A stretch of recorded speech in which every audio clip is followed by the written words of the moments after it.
Performance ಮಾತ್ರ ಏನು pickup ಐತಿ ಗುರು ಗಾಡಿ.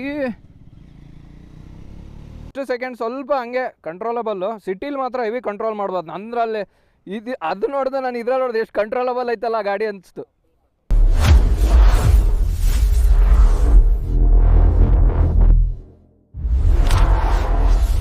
ಸೊ ನಮಸ್ಕಾರ ಕರ್ನಾಟಕ, ವೆಲ್ಕಮ್ ಬ್ಯಾಕ್ ಇನ್ನೊಂದು ಓನರ್ಶಿಪ್ ರಿವ್ಯೂ ವಿಡಿಯೋಗೆ. ಸೊ ಇದು ಗಾಡಿ ಬಂದ್ಬಿಟ್ಟು ಟ್ರಯಂಫ್ ಅವ್ರದ್ದು ಸ್ಕ್ರಾಂಬ್ಲರ್ 400X.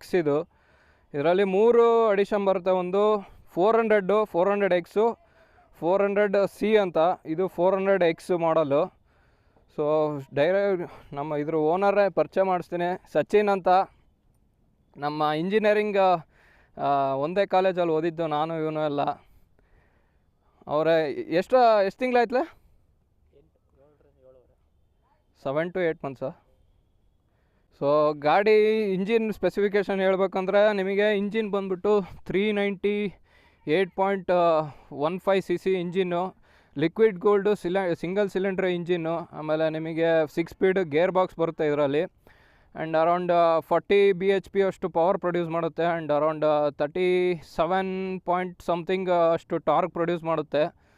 ಸೊ ಗಾಡಿ ಇಂಜಿನ್ ಪರ್ಫಾರ್ಮೆನ್ಸ್ ಮಾತ್ರ ಮಸ್ತ್ ಸ್ಮೂತಾಗಿದೆ. ಗೇರ್ ಶಿಫ್ಟ್ ಆಗಲಿ ಏನಾಗಲಿ ಸಿಟಿಲಿ ನಿಮಗೆ ಅಷ್ಟು ಹಾರ್ಡ್ ಫೀಲ್ ಆಗೋಲ್ಲ. ಈಗಿನೂ ಜಸ್ಟು ಓಡಿಸಿದೆ ಗಾಡಿನ ನಾನು. ಸೈಕ್ ಐತಿ ಗುರು ಮಾತ್ರ, ಸ್ಮೂತಾಗಿ ಶಿಫ್ಟ್ ಆಗುತ್ತೆ ಗುರು ಗೇರು. ಒಳ್ಳೆ ಎಕ್ಸ್ಪೀರಿಯನ್ಸ್ ಮಾತ್ರ. ರೈಡ್ ಬೈ ವೈರ್ ಥ್ರಾಟಲ್ ಕೊಟ್ಟಿದ್ದಾರೆ. ಸೈಕ್ ಮಾತ್ರ ಥ್ರಾಟಲ್.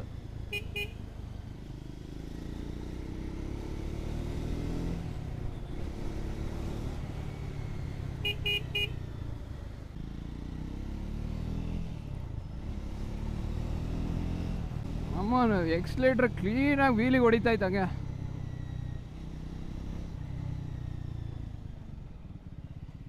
ಸೈಕ್ ಮಾತ್ರ ಗಾಡಿ. ಇಂಜಿನ್ ಹೆವಿ ಸ್ಮೂತ್ ಐತೆ ಗುರು. ಆಕ್ಸಿಲೇಟ್ರ್ ಮಾತ್ರ, ಥ್ರಾಟಲ್ಲು ಹೆವಿ ಸ್ಮೂತ್ ಐತೆ. ಸೊ ಸಸ್ಪೆನ್ಷನ್ ವಿಚಾರಕ್ಕೆ ಬಂದರೆ ನಿಮಗೆ ಫ್ರಂಟು ಲಾಂಗ್ ಟ್ರಾವೆಲ್ ಸಸ್ಪೆನ್ಷನ್ ಬರುತ್ತೆ, USD ಫೋಕ್ಸು. ಆ್ಯಂಡ್ ಬ್ಯಾಕ್ ಬಂದುಬಿಟ್ಟು ನಿಮಗೆ ಅಡ್ಜಸ್ಟಬಲ್ ಮೋನೋಸಾಕ್ ಸಸ್ಪೆನ್ಷನ್ ಕೊಟ್ಟಿದ್ದಾರೆ. ಸಸ್ಪೆನ್ಷನ್ನು ಚೆನ್ನಾಗಿದೆ. ಲಾಂಗ್ ಟ್ರಾವೆಲ್ಲು ಎಲ್ಲರ ನಿಮಗೆ ಆಫ್ ರೋಡ್ ಎಲ್ಲ ಮಾಡಿದರೆ ಹೆವಿ ಸ್ಮೂತ್ ಅನಿಸ್ತೈತಿ ನನಗೆ ಗಾಡಿ ಓಡಿಸಿದಾಗ. ಹ್ಯಾಂಡ್ಲಿಂಗು ಹೆವಿ ವೈಡ್ ಐತಿ. ಸಿಟಿಲೆಲ್ಲ ಎಷ್ಟು ಕ್ಲೀನಾಗಿ ಕಂಟ್ರೋಲ್ ಮಾಡ್ಬೋದು ಗುರು. ಆಮೇಲೆ ಫ್ರಂಟು ಬ್ರೇಕಿಂಗ್ ವಿಚಾರಕ್ಕೆ ಬಂದರೆ ನಿಮಗೆ ಫ್ರಂಟು 320 mm ಡಿಸ್ಕ್ ಬರುತ್ತೆ. ಆ್ಯಂಡ್ ಬ್ಯಾಕ್ ಬಂದುಬಿಟ್ರೆ ನಿಮಗೆ 230 mm ಡಿಸ್ಕ್ ಕೊಟ್ಟಿದ್ದಾರೆ. ಆಮೇಲೆ ಬ್ರೇಕಿಂಗ್ ಕ್ಯಾಲಿಪರ್ಸ್ ವಿಚಾರಕ್ಕೆ ಬಂದರೆ ಸೇಮ್ ಬೈಬ್ರೆ ಅವ್ರದ್ದು ಬ್ರೇಕಿಂಗ್ ಕ್ಯಾಲಿಪರ್ಸ್ ಬರುತ್ತೆ. ಈ ಸೆಗ್ಮೆಂಟಲ್ಲಿ ನೀವು ಯಾವುದೇ ಗಾಡಿ ತೊಗೊಳ್ಳಿ ಇಂಡಿಯನ್ ಮಾರ್ಕೆಟಲ್ಲಿ ಬೈಬ್ರೆ ಅವ್ರದ್ದು ಬ್ರೇಕಿಂಗ್ ಕ್ಯಾಲಿಪರ್ಸ್ ಫಿಕ್ಸು. ಈ ಸೆಗ್ಮೆಂಟಲ್ಲಿ ಯಾವುದೇ ಗಾಡಿ 400 ಸೆಗ್ಮೆಂಟು 3 to 400 ಸೆಗ್ಮೆಂಟಲ್ಲಿ ಕಲರ್ ಮಾತ್ರ ಮಸ್ತ್ ಐ ಕ್ಯಾಚಿಂಗ್ ಕಲರ್ ಐತಿ. ಎಷ್ಟು ಕಲರ್ಸ್ ಬರ್ತಾವ್ರಲ್ಲ ಇದರಲ್ಲಿ? 3 ಅಲ್ಲ? ವೈಟು, ಒಂದು ಗ್ರೀನು, ಒಂದು ರೆಡ್ ಅಲ್ಲ? ಗ್ಲಾಸಿ.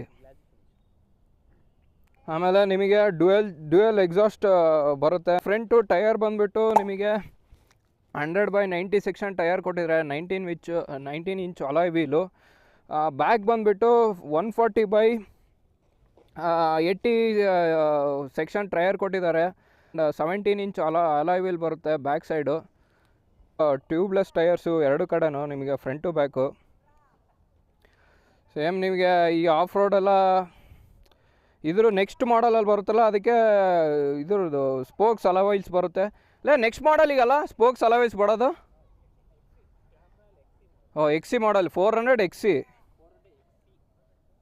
ಓಕೆ ಓಕೆ ಅಡ್ಜಸ್ಟಬಲ್ ಗೇರ್ ಲಿವರ್ಸಾ? ಓಕೆ ಓಕೆ ಓಕೆ ಅಂದರೆ ಫ್ರಂಟು ಬ್ಯಾಕ್ ಮಾಡ್ಕೋಬೋದು, ನೀನು ಅಡ್ಜಸ್ಟ್ ಮಾಡ್ಬೋದು. ಅದೊಂದು ಮಿಸ್ಸಿಂಗು ಇದರಲ್ಲಿ. ಸೊ ಇದೇ ಇಂಜಿನ್ನು ನಿಮಗೆ 350cc ಕನ್ವರ್ಟ್ ಮಾಡಿದಾರಲ್ಲ, ಇದೇ ಇಂಜಿನ್ನು 350cc ಕನ್ವರ್ಟ್. ಒಂದು 2 bhp ಅಷ್ಟೇನಾ ಕಮ್ಮಿ ಇರೋದು. ಅದು 3 bhp ಅಷ್ಟು. ಏನು ಮ್ಯಾಕ್ಸಿಮಮ್ ಸ್ಪೀಡ್ ಹೇಳ್ತಾರಲ್ಲ, ಸೇಮ್. ಮ್ಯಾಕ್ಸಿಮಮ್ ಸ್ಪೀಡ್ ಒಂದು ಬಿಟ್ಟರೆ ಪರ್ಫಾರ್ಮೆನ್ಸ್ ಎಲ್ಲ ಆಲ್ಮೋಸ್ಟ್ ಸೇಮ್. ಓಕೆ, ಎಷ್ಟು ಹೋಗಿದೆ ಆ ಟಾಪ್ ಸ್ಪೀಡು? 160. ಅಲ್ಕಾಡ್ ರೈಡ್ ಹೋಗ್ಬೇಕಾದ್ರೆ ಹೋಗಿದೆ. ಅಂದರೆ ವೈಬ್ರೇಷನ್ಸ್ ಏನಿಲ್ಲಲ್ಲ ಜಾಸ್ತಿ? ಗಾಡಿ ಕಂಟ್ರೋಲ್ ಇದೆ ಅಂತ ಫೀಲ್ ಆಗುತ್ತೆ. ಹಾಂ, ಕಂಟ್ರೋಲ್ ಆಯ್ತು ಬಿಡು. ಹ್ಯಾಂಡ್ಲಾಗ ನಾನು ಹೊಡೆದ್ನಲ್ಲ, ಹೆವಿ ಕಂಟ್ರೋಲ್ ಮಾಡ್ಬೋದು ಗಾಡಿ ಮಾತ್ರ. ನೀನು ಲಾಂಗ್ ಟ್ರಾವೆಲ್ ಸಸ್ಪೆನ್ಷನ್ ಕೊಟ್ಟಿದ್ದಕ್ಕೆ ಹೆವಿ ಕಂಟ್ರೋಲ್ ಮಾಡ್ಬೋದು ಗಾಡಿನ. ಆಮೇಲೆ ಫ್ರಂಟು 19 ಇಂಚ್ ಅಲ್ಲ ವೀಲು, ಹಿಂದ್ಗಡೆ 17 ಇಂಚು. ಸೇಮ್, ಜಾಸ್ತಿ ಡಿಸೈನ್ಸು ಎಕ್ಸ್ಟ್ರಾ ಡಿಸೈನ್ ಕೂರ್ಸೋದು ಜಾಸ್ತಿ ಹೆವಿ ಏನು ಮಾಡಿಲ್ಲ ಗಾಡಿನ. ಅರೌಂಡ್ ನಿಮಗೆ 185 ಕರ್ಬ್ ವೇಟ್ ಬರುತ್ತೆ ಇದ್ರದ್ದು. ಸಿಟಿಲಿ ಹ್ಯಾಂಡ್ಲಿಂಗು ನನ್ನ ಗಾಡಿಗೂ ಈಸಿ ಹ್ಯಾಂಡ್ಲಿಂಗ್ ಮಾಡ್ಬೋದು ಗಾಡಿ ಮಾತ್ರ. ಇದನ್ನು ಸಿಂಪಲ್ ಡಿಸೈನ್ ಐತಲ್ಲ, ಜಾಸ್ತಿ ಏನು ಎಕ್ಸ್ಟ್ರಾ ಏನು ಕೂರಿಸಿಲ್ಲ. ಟ್ಯಾಂಕೇ ಮೇನ್ ಅಟ್ರ್ಯಾಕ್ಷನ್. ಸ್ಲೀಕಿ ಡಿಸೈನ್ ಐತಿ, ಹೆವಿ ಅಂದರೆ ಲಾಂಗ್ ಹಿಂಗೆ ವೈಡಾಗಿ ಐತಿ ಇದು ಸೈಜು. ಈ ಕಡೆ ನೋಡು ಫುಲ್ಲು ಸ್ಲೀಕಿ. ಆಮೇಲೆ ವಿಚಾರಕ್ಕೆ ಬಂದರೆ ನಿಮಗೆ ಫ್ರಂಟು ನಿಮಗೆ LED ಲೈಟಿಂಗ್ಸ್ ಬರುತ್ತೆ. ಆಮೇಲೆ ಇನ್ಸ್ಟ್ರೂಮೆಂಟ್ ಕ್ಲಸ್ಟರಿಂಗ್ ನೋಡ್ಬೇಕಂದ್ರೆ ಫುಲ್ಲಿ ಡಿಜಿಟಲ್ ಇನ್ಸ್ಟ್ರೂಮೆಂಟ್ ಕ್ಲಸ್ಟರಿಂಗ್ ಕೊಟ್ಟಿಲ್ಲ, ಸೆಮಿ ಡಿಜಿಟಲ್ ಇನ್ಸ್ಟ್ರೂಮೆಂಟ್ ಕ್ಲಸ್ಟರ್ ಬರುತ್ತೆ. ನಿಮಗೆ ಟ್ರ್ಯಾಕ್ಷನ್ ಕಂಟ್ರೋಲ್ ಬರುತ್ತೆ. ಆಮೇಲೆ ಬ್ಯಾಕ್ ಬಂದು ನಿಮಗೆ ಸ್ವಿಚಬಲ್ ABS ಬರುತ್ತೆ. ಆಫ್ ರೋಡ್ ಎಲ್ಲಾರ ಮಾಡಿದರೆ ಭಾಳ ಉಪಯೋಗ, ಯೂಸ್ಫುಲ್ಲು. ಚಾರ್ಜಿಂಗ್ ಪಾಯಿಂಟ್ ಐತಲ್ಲ ಇದಕ್ಕೆ? ಚಾರ್ಜಿಂಗ್ ಪಾಯಿಂಟ್ ಓಕೆ, ಇಲ್ಲಿ ಕೊಟ್ಟಿದ್ದಾರಲ್ಲ. ಆ್ಯಂಡ್ ಚಾರ್ಜಿಂಗ್ ಪಾಯಿಂಟ್ ಕೊಟ್ಟಿದ್ದಾರೆ ನಿಮಗೆ. ಎಲ್ಲ ಲಾಂಗ್ ಹೋದರೆ ಆರಾಮ್ಸೆ ಚಾರ್ಜ್ ಮಾಡ್ಕೋಬೋದು. ಅದೇ ಮೇನ್ ಫೀಚರ್ಸ್ ಬಂದುಬಿಟ್ಟು ಇದ್ರದ್ದು 13 ಲೀಟ್ರ್ ಫ್ಯೂಯಲ್ ಟ್ಯಾಂಕು. ಆಮೇಲೆ ನಿಮಗೆ ಸೀಟ್ ಹೈಟ್ ಬಂದುಬಿಟ್ಟು 35 mm ಸೀಟ್ ಹೈಟ್ ಕೊಟ್ಟಿದ್ದಾರೆ. ಆಮೇಲೆ ಗ್ರೌಂಡ್ ಕ್ಲಿಯರೆನ್ಸೇ ಭಾಳ ಇಷ್ಟ ಆಗಿದ್ದು ನನಗೆ. ನಾನೇ 5 ಲೆವೆಲ್ನಲ್ಲಿದ್ದೀನಿ, ಆಲ್ಮೋಸ್ಟ್ ಆಲ್ ಟೋ ಮಾಡ್ತಿದ್ದೀನಿ. ಫುಲ್ಲಿ ಮಾಡೋಕ್ಕೆ 2 ಕಾಲು ಆಗಲ್ಲ, ಬಟ್ ಕಂಟ್ರೋಲಬಲ್ ಇದೆ ಗಾಡಿ ಮಾತ್ರ ಓಡಿಸೋಕ್ಕೆ. ಮತ್ತು ನಿಮಗೆ ಗ್ರೌಂಡ್ ಕ್ಲಿಯರೆನ್ಸ್ ಬಂದು 193 mm ಗ್ರೌಂಡ್ ಕ್ಲಿಯರೆನ್ಸ್ ಇದೆ. ನೀವು ಎಲ್ಲೇ ಆಫ್ ರೋಡ್ ಮಾಡಿರಿ ಒಂದಿಷ್ಟು ಪ್ರಾಬ್ಲಮ್ ಆಗೋಲ್ಲ. ಇಂಜಿನಿಂಗ್ ಗಾಡಿ ಎಕ್ಸ್ಟ್ರಾ ಹಾಕ್ಸಿದೆ ಅವ್ರದ್ದೆಲ್ಲ? ಇದು ಎಕ್ಸ್ಟ್ರಾ. ಓಕೆ, ಇದು ಗ್ರೌಂಡ್ ಕ್ಲಿಯರೆನ್ಸು ನಾನು ತಗೊಂಡಿದ್ದು ನವೆಂಬರ್ ಸೇಲಲ್ಲಿ ಏನು ಕೊಟ್ಟಿರಲಿಲ್ಲ. ಡಿಸೆಂಬರಲ್ಲಿ ಇದು ಇಲ್ಲಿ windshield, okay, off roading mudguard, okay, back rack ಎಲ್ಲ ಫ್ರೀ ಕೊಟ್ಟಿದ್ದು ಡಿಸೆಂಬರ್ ಸೇಲ್. ಸ್ಟಾಕ್ ಕ್ಲಿಯರೆನ್ಸ್ ಅದೇ 350 ಕನ್ವರ್ಟ್ ಮಾಡಿದ್ರಲ್ಲ ಆ ಟೈಮಲ್ಲಿ. ಓಕೆ, ಮಾರ್ಚ್ ತನಕ ಇತ್ತು. ಜನವರಿ ಫೆಬ್ರವರಿ ಮಾರ್ಚ್ ತನಕ ಆಫರ್ ಕೊಟ್ಟರು. ಕಂಪ್ಲೀಟ್ ಎಕ್ಸ್ಟ್ರಾ ಆಕ್ಸೆಸರಿ ಏನೇನು ಹೇಳಿದ್ನಲ್ಲ ಎಲ್ಲ ಕೊಟ್ಟರು, ಬಟ್ ನನಗೇನು ಸಿಗಲಿಲ್ಲ. ಓಕೆ. ಸೊ ಈಗ ನಮ್ಮ ಓನರೇ ಹೇಳ್ತಾರೆ ಅವರು ಎಕ್ಸ್ಪೀರಿಯೆನ್ಸು ಗಾಡಿದೆಲ್ಲ ಹೆಂಗಿದೆ, ಪರ್ಫಾಮೆನ್ಸ್ ಹೆಂಗಿದೆ, ಮೈಲೇಜ್ ಎಷ್ಟು ಕೊಡ್ತೈತಿ, ಸಿಟಿ ಪರ್ಫಾಮೆನ್ಸ್ ಹೆಂಗೆ, ಹೈವೇ ಪರ್ಫಾಮೆನ್ಸ್ ಹೆಂಗೆ, ಅಂದರೆ ಇದ್ರ ಕಂಫರ್ಟ್ ಹೆಂಗಿದೆ. ಸೊ ಅವರಿಂದನೇ ತಿಳ್ಕೊಳೋಣ. ಪರ್ಫಾರ್ಮೆನ್ಸ್ ವಿಚಾರವಾಗಿ ಮಾತಾಡ್ತಾ ಅಂದರೆ ನನಗೆ ಎಲ್ಲೂ ಏನೂ ಡ್ರಾಬ್ಯಾಕ್ ಅನಿಸೇ ಇಲ್ಲ. ಯಾಕಂದರೆ ಪ್ರಿವಿಯಸ್ ಬೈಕ್ ಬಂದು ಇದು ಸ್ಟಾರ್ಟಿಂಗ್ ಬೈಕ್. ಬೇರೆ ಕಂಪ್ಯಾರಿಟಿವ್ಲಿ ಫ್ರೆಂಡ್ಸ್ ಬೈಕೆಲ್ಲ ಹೊಡೆದು ನೋಡಿದ್ಮೇಲೆ ನನಗೆ ಈ ನನ್ನ ಬೈಕ್ ತೊಗೊಂಡ್ರೆ ಪರ್ಫಾರ್ಮೆನ್ಸ್ ಭಾಳ ಸ್ಯಾಟಿಸ್ಫ್ಯಾಕ್ಷನ್ ಕೊಟ್ಟಿದೆ. ಬಿಟ್ಟರೆ ನಾನು ಸ್ಟಾರ್ಟಿಂಗ್ ಇದೇ ಬೈಕ್ ಓಡಿಸ್ತಿರೋದ್ರಿಂದ ನನಗೆ ಇದೇ ಪರ್ಫಾರ್ಮೆನ್ಸ್ ಜಾಸ್ತಿ ಅನಿಸಿದೆ ಅಷ್ಟೇ. ಆಮೇಲೆ ಸರ್ವಿಸು ಫಸ್ಟ್ 1000 ಕಿಲೋಮೀಟ್ರು ಒಂದು ಆರ್ 45 ಡೇಸ್. ಎಷ್ಟು ಕಾಸ್ಟ್ ಆಯಿತು ಸರ್ವಿಸ್ ನಿನಗೆ? ಫಸ್ಟು 3000 ಚಿಲ್ಲರೆ ಫಸ್ಟ್ ಸರ್ವಿಸು. ಸೆಕೆಂಡ್ ಈಗ ನಿನ್ನೆ ಮಾಡಿಸಿದ್ದು ಬರೀ ಜನರಲ್ ಸರ್ವಿಸ್ ಅಲ್ಲ? ನಿನ್ನೆ ಮಾಡಿಸಿದ್ದು ಜನರಲ್ ಸರ್ವೀಸು. ಅದರಲ್ಲಿ engine oil top up, coolant top up, brake pads change, gear lever adjustment, ಇನ್ನೂ ಏನೋ ಸ್ವಲ್ಪ ಎಲ್ಲ ಚೆಕಿಂಗ್ ಮಾಡಿ ಆಲ್ಮೋಸ್ಟ್ 4000 ಮಾಡೋದು. 4200 ಆಯಿತು. ಓಕೆ. ಪ್ಯಾಡ್ಸು 1600 ಆಯಿತು. 800. Next main service oil change service 16000 kilometre or within 1 year of first service. Okay. ನಂದು ಫಸ್ಟ್ ಸರ್ವಿಸ್ ಮಾಡಿಸಿದ್ದು ಡಿಸೆಂಬರ್ 17th.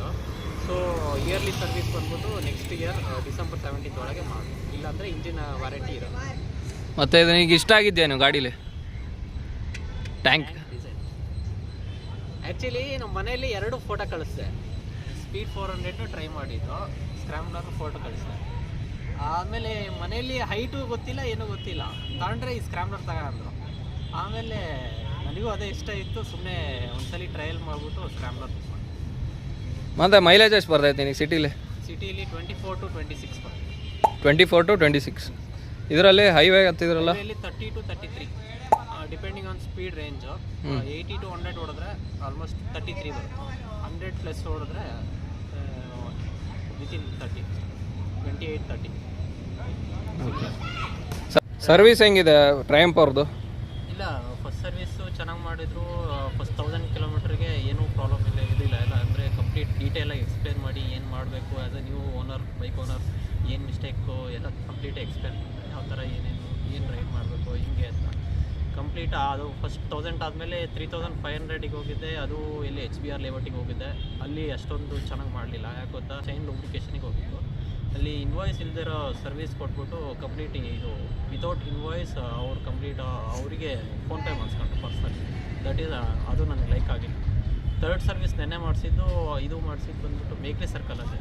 ಅವ್ರದ್ದು ಭಾಳ ಡೀಟೇಲಾಗಿ ಎಕ್ಸ್ಪ್ಲೇನ್, ಅವರು ಫಸ್ಟ್ ಸರ್ವಿಸ್ ಯಾವ ಥರ ಇತ್ತೋ ಅದೇ ಥರ ಮಾಡ್ತಾರೆ. ಭಾಳ ಚೆನ್ನಾಗಿ ಮಾಡ್ತಾರೆ ಸರ್ವಿಸ್. ಪ್ರೋಸು ನೀವು ಎಲ್ಲ ಹೇಳ್ತಿರೋ ಪ್ರಕಾರನೇ ಇನ್ಸ್ಟ್ರುಮೆಂಟೇಷನ್ ಪ್ರಕಾರ ಎಲ್ಲರೂ ರಾಯಲ್ ಎನ್ಫೀಲ್ಡ್ ಥರ ಒಂದು ಡಿಜಿಟಲ್ ಇದ್ದಿದ್ದರೆ ಒಂದು ಮ್ಯಾಪ್ ಆಗಲಿ ಅಡಿಷ್ನಲ್ ಸೆಟಪ್ ಆಗಲಿ ಬೇಕಾಗಿರಲಿಲ್ಲ. ಅದು ಏನು ಡ್ರಾಬ್ಯಾಕ್ ಅನಿಸಲ್ಲ. ಓಕೆ, ಇಂಜಿನ್ ಪರ್ಫಾರ್ಮೆನ್ಸ್ ಕಂಪೇರ್ ಮಾಡಿದ್ರೆ ಡಿಜಿಟಲ್ ಎಲ್ಲ ಸ್ಮಾಲ್ ಮೈನ್ಯೂಟ್ ಅನಿಸುತ್ತೆ. ಏನು ಪ್ರಾಬ್ಲಮ್ ಅನಿಸಲ್ಲ. ಸೆಕೆಂಡ್ ಬಂದ್ಬಿಟ್ಟು ಫ್ರಂಟ್ ವೀಲು ಸ್ಕೀಟಿಂಗ್ ಭಾಳ ಆಗುತ್ತೆ ಕರ್ವಿಂಗ್ ರೋಡಲ್ಲಿ ಅಥವಾ ಆಫ್ ರೋಡಿಂಗ್ ಮಾಡ್ಬೇಕಾರೆ. But next after market in case wheel ಹೋದ್ಮೇಲೆ ಚೇಂಜ್ ಮಾಡಿಸ್ತೀವಿ ಅಂದರು ನೆಕ್ಸ್ಟ್ ನಮಗೆ MRFಲ್ಲಿ ಚೆನ್ನಾಗಿ ಸಿಗುತ್ತೆ ಆಫ್ ರೋಡಿಂಗ್ ವೀಲ್ಸ್. ಅದೊಂದು. ಥರ್ಡು ಮೇಜರ್ ಬಂದುಬಿಟ್ರೆ ಇಲ್ಲಿ ನೋಡಿ, ನಾನು ಆಲ್ರೆಡಿ ಸೆಟಪ್ ಮಾಡಿರೋ ಹಾಗೆ ನಮ್ಮ ಮೋನೋಶಾಫ್ಟ್ ಕಂಪ್ಲೀಟಾಗಿ ಎಲ್ಲ ಆಫ್ ರೋಡಿಂಗ್ ಹೋಗ್ಬಿಟ್ರೆ ಕಂಪ್ಲೀಟ್ ಕೆಸರಾಗ್ಬಿಡುತ್ತೆ. ಸೊ ಅದು ಒಂದು ಡ್ರಾಬ್ಯಾಕ್ ಅನಿಸುತ್ತೆ. ಬಟ್ ಆಲ್ಮೋಸ್ಟ್ ಎಲ್ಲ ಬೈಕ್ಸಲ್ಲೂ ಇದು ನೋಡಿದ್ದೀನಿ ಕಾಮನ್ ಇಶ್ಯೂ. ಯಾಕಂದರೆ ಪವರು ಟೈರ್ ಇರೋದ್ರಿಂದ ಇದು ಏನೂ ಮಾಡೋಕ್ಕಾಗಲ್ಲ. ಕೆಸರು ಸಿಡಿಯುತ್ತೆ. ಸ್ಪೀಡಾಗಿ ನಿಧಾನಕ್ಕೆ ಹೋದರೆ ಏನೂ ಸಿಡಿಯಲ್ಲ, ಸ್ಪೀಡಾಗಿ ಹೋಗ್ತೀವಿ, ಕ್ರೇಜ್ ಇರುತ್ತೆ. ಹಾಗಾಗಿ ಅದು ಕಾಮನ್ನು. ಅದಕ್ಕೆ ಒಂದು ಎಕ್ಸ್ಟ್ರಾ ಸೆಟಪ್ ಮಾಡ್ಕೊಬೋದು. ನಾನು ರೀಸೆಂಟಾಗೆಲ್ಲ ನೋಡ್ತಾ ಇದ್ದೀನಿ ಅದಕ್ಕೆ ಏನಾದ್ರು ಎಕ್ಸ್ಟ್ರಾ ಬರುತ್ತೆ ಅವ್ರು ಪ್ಲಾಸ್ಟಿಕ್ ಎಂದು. ಬಟ್ ಇನ್ಸ್ಟಾಲ್ ಮಾಡೋಕ್ಕೆ ಟ್ರೈ ಮಾಡಿದ್ದೀನಿ. ಸದ್ಯಕ್ಕೆ ಟೆಂಪ್ರವರಿಗೆ ಒಂದು ಟೈರ್ ಟ್ಯೂಬ್ ಕಟ್ ಮಾಡಿಬಿಟ್ಟು ಒಂದು ಫಿಕ್ಸ್ ಮಾಡಿದ್ದೀನಿ ಅಷ್ಟೇ. ಇನ್ನೊಂದು ಮೇಜರು ಅಂದರೆ headlight. Very low dim headlight. I beam ಹಾಕಿದ್ದು ಭಾಳ ಲೆಸ್ ಇಂಟೆನ್ಸಿಟಿ ಇದೆ. ಹೈವೇ ರೋಡಲ್ಲಿ, ನೈಟ್ ರೋಡಲ್ಲಿ ಅಡ್ವೈಸಬಲ್ ಅಲ್ಲವೇ ಇಲ್ಲ. Fog light necessary. ಮತ್ತು ಭಾಳ ಇಷ್ಟ ಆಗಿದ್ದು ಗಾಡೀಲಿ ಇಂಜಿನ್ ಪವರು.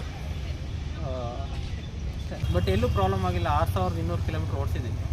ಸ್ವಲ್ಪ ಕಾರ್ ಓಡಿಸ್ದಂಗೆ ಹುಷಾರಲ್ಲಿ ಕಾಲು ಎಲ್ಲಿ ಇಡೋಕ್ಕಾಗುತ್ತೆ ಅಲ್ಲಿ ಮ್ಯಾಕ್ಸಿಮಮ್ ಯೋಚನೆ ಮಾಡಿ ಇಟ್ಟಿದ್ದೀನಿ. ಬಿಟ್ಟರೆ ಅದೊಂದು ಪ್ರೀ ಲಾಜಿಕ್. ಇನ್ನೇನೋ ಬೇರೆ ಏನೋ ಸೊಲ್ಯೂಷನ್ ಇಲ್ಲ. ಯಾಕಂದರೆ ಹೈಟ್ ಒಂದೇ ಸಲ ಜಾಸ್ತಿ ಮಾಡ್ಕೊಳಕ್ಕಾಗಲ್ಲ. ಒಂದು ಬೂಟ್ಸ್ ಹಾಕೊಂಡ್ರೆ ಒಂದು 2 ಇಂಚ್ ಜಾಸ್ತಿ ಆಗಿಬಿಟ್ರೆ ಏನು ಬೇರೆ ಏನು ಅಂಥದ್ದು ಏನೂ ಇಲ್ಲ. ಮಸ್ತಾಯ್ತು ಗುರು ಗಾಡಿ ಮಾತ್ರ.